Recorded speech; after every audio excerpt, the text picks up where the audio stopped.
નમસ્કાર. વર્તમાન એવો શબ્દ કે જેને આપણે સમજીએ તો છીએ પણ અપનાવતા નથી.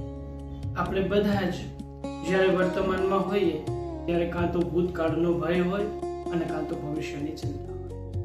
પણ આપણે ત્યાં તો એવું કહેવાયું છે કે વર્તમાને ન કાલે ન વર્તિષ્યન્તિ વિચક્ષણાઃ.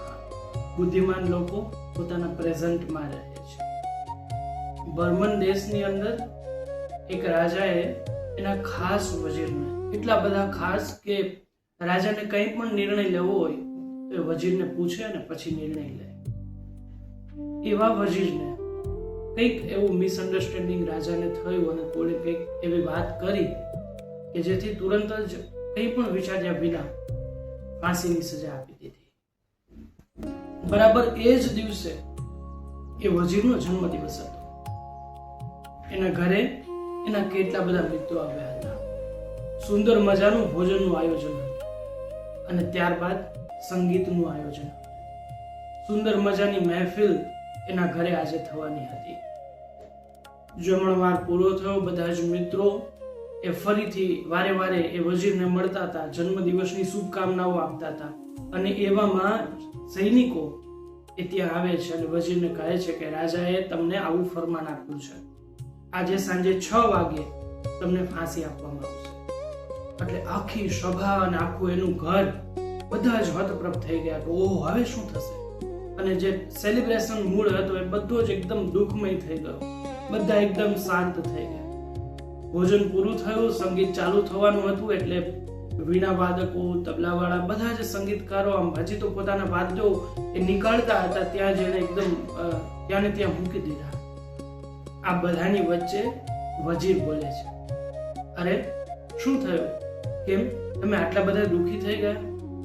તમે ચાલુ રાખો. આજનો દિવસ તો સોનાનો દિવસ છે, મારો જન્મ દિવસ છે અને એથી વિશેષ તમે બધા આવ્યા છો. સંગીત સંધ્યા ચાલુ રાખો. વજીર એમ કહ્યું તો ખરા, પણ એ સંગીતકારોથી સંગીત ચાલુ ન થયું અને પોતાના મિત્રોને પણ અત્યંત દુઃખી જોયા. ત્યારે એ વજીર બોલ્યા કે કેમ નથી તમે આ બધું ચાલુ કરતા? તો મુખ્ય સંગીતકાર કહે એ માફ કરજો, પણ તમને આવી સજા સંભળાવવામાં આવી છે. 6 વાગે તમને ફાંસી મળવાની છે અને એવામાં અમે સંગીત સંધ્યા કેવી રીતે કરી શકીએ?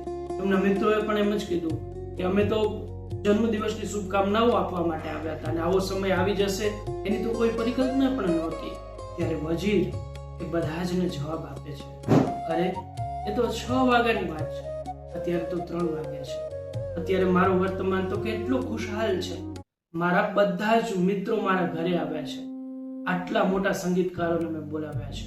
સુંદર મજાની મહેફિલ થવાની છે અને મારા મિત્રોની સાથે મળીને હું જાઉં તો એનાથી મોટું મારા માટે સારું શું હોઈ શકે? એટલે મને તો આ ક્ષણનું ગૌરવ છે કે મારા માટે આજે સુવર્ણ સમય આવ્યો છે કે બધા જ મિત્રોની સાથે હું આ સંગીત સંધ્યામાં સામેલ થવાનો છું. અને સંગીતકારોને આદેશ આપ્યો કે તમે સંગીત ચાલુ કરો.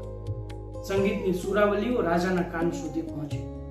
રાજાને વિચાર આવ્યો કે ફાંસીની સજા થઈ છે, 6 વાગે ફાંસી થવાની છે, છતાં પણ એને કઈ ચિંતા નથી.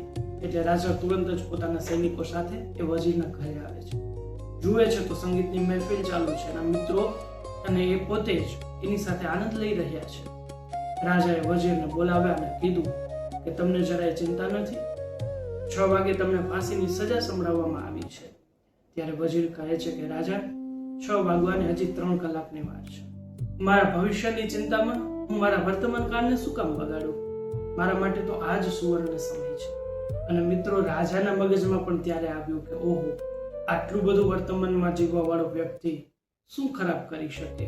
એટલે રાજાએ એની સજા પણ માફ કરી દીધી અને ફરીથી એ જ્યાં હતા ત્યાં લગાડી દીધા. વિચાર કરો, આનાથી ઉલટું વજીરે વર્તન કર્યું હોત તો, રાજા સામે ગુસ્સો કર્યો હોત તો, બધી મહેફિલ પૂરી કરી દીધી હોત તો નુકસાની જાત ને. એટલે હંમેશાને માટે વર્તમાનમાં જ જીવવું જોઈએ. આપણને આજે જે મળ્યું છે, અત્યારે જે મળ્યું છે, શું ખબર ફરી પાછું મળશે કે નહીં. તો જે મળ્યું છે એને માણી લો. બાકી બધું જ કંઈ જ નક્કી નથી, કંઈ જ નિશ્ચિત નથી. Be happy, be present.